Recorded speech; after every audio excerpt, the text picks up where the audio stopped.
Hello everybody and welcome to today's assembly. Let's start with our song, reminding us we're looking in the Bible. Let's open the book. Let's open the book and take a look. You never know just what you're gonna find.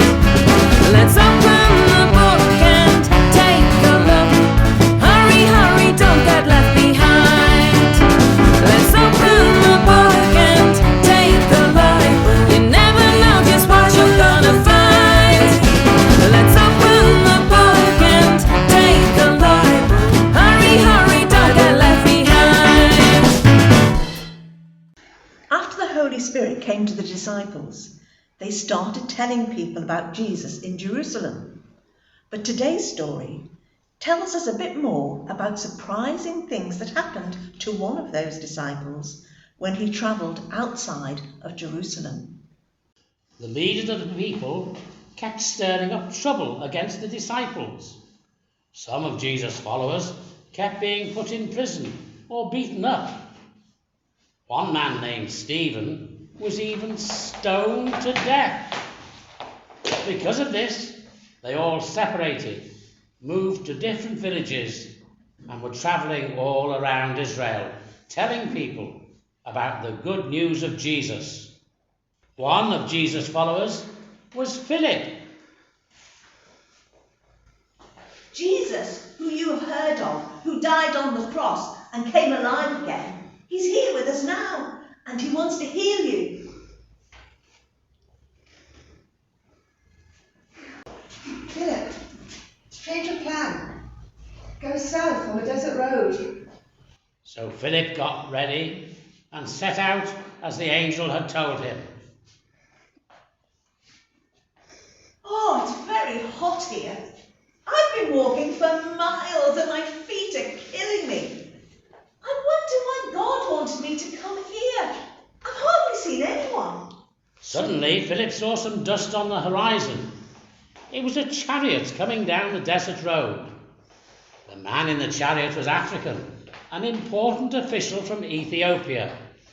He was in the chariot reading the Holy Scriptures, part of the book that was written by the prophet Isaiah. Go to the chariot and stay near it.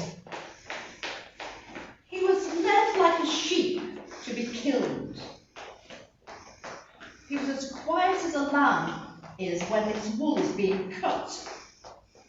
He never spoke a word. Do you understand what you're reading? How can I understand it if nobody explains it? Can you explain it to me? Come up into my chariot and tell me what it means. I'll help you understand. Let's have a look. What is Isaiah talking about? Is he talking about himself or somebody else? So Philip began to explain the passage of Scripture to him. He told him the good news about Jesus. As they travelled along, they came to some water. Look, there's water there. Why don't I get baptized? Stop the chariot! Will you baptize me, Philip? Of course I will.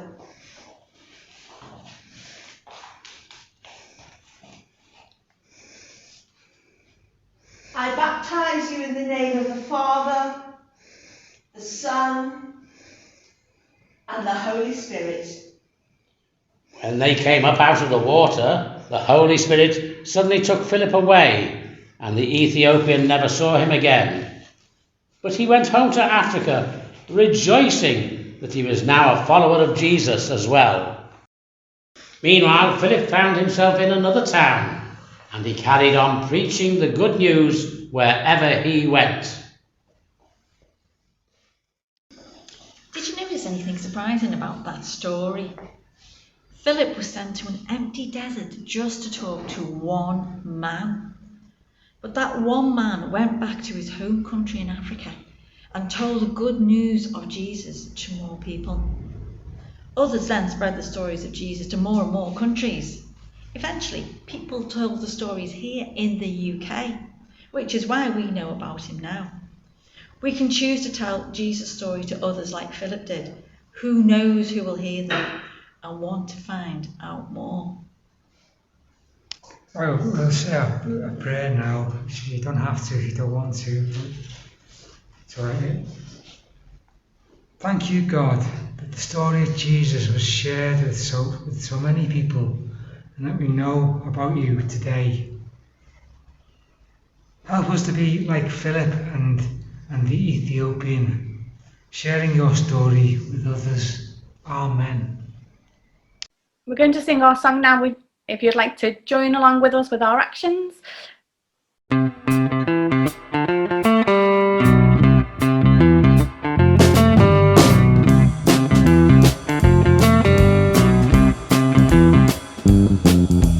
Words are wonderful, smiles are superb, but where are your hands and feet, says God?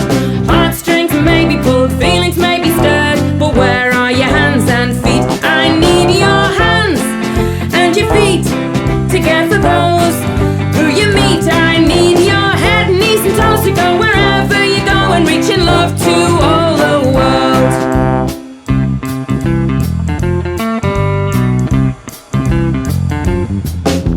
Words are wonderful, smiles are superb, but where are your hands and feet, says God?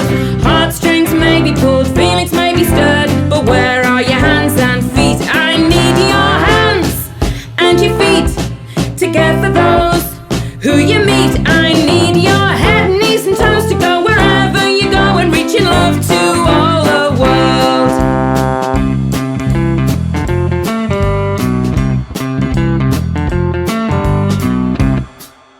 Thanks for watching. We hope you've enjoyed it, and we hope to see you again soon. Bye. Bye. Goodbye. Bye, everybody.